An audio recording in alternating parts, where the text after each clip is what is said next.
అందరికీ హ్యాపీ రథసప్తమి. రథసప్తమి రోజు చిక్కుడు ఆకులో ప్రసాదం. అది ఎలా? చిక్కుడు కాయలతో బండి కట్టి, చూడండి ఇలా చిక్కుడుకాయలతో బండి కట్టి, ఇవి చిక్కుడుకాయలే, కలర్ మారినాయి అంతే.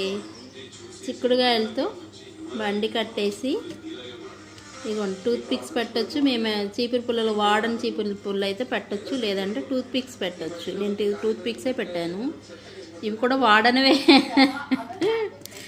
అయితే ఇదిగోండి ఇలా పెట్టాలి బండి. ఎలా పెట్టాలి? ఇలా కట్టిన తర్వాత దానిపైన ఆకు వేసి, ఆకు పైన ప్రసాదం పెడతాం. ఇలా ఆకు పైన దీంట్లో ప్రసాదం ఇలా పెడతాం.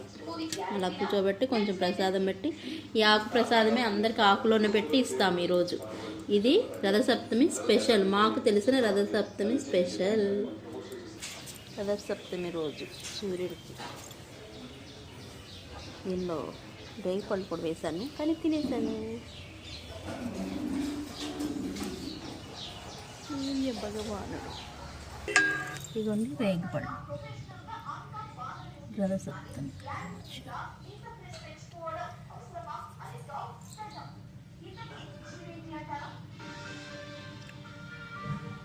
ఇక్కడ సూర్యనారాయణుడు. రథసప్తమి రోజు రథం ఇలా వేస్తాం. ఈరోజు పసుపు కుంకుమ వేయలేదు, నాకు టైం దొరకలేదు. ఇదిగోండి రథం, చక్రాలు. నీళ్ళు వచ్చాయిలే, రాత్రి వేసాను కదా, మరి రాత్రి వేస్తే ఇప్పటికి ఎలా వస్తుంది? ఇలాగే ఉంటుంది.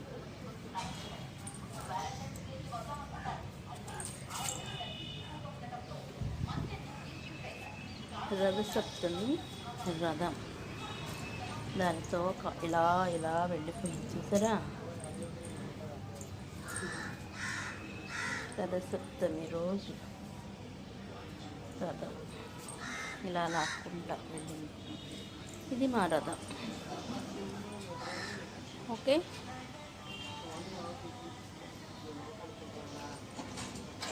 జెండాలు.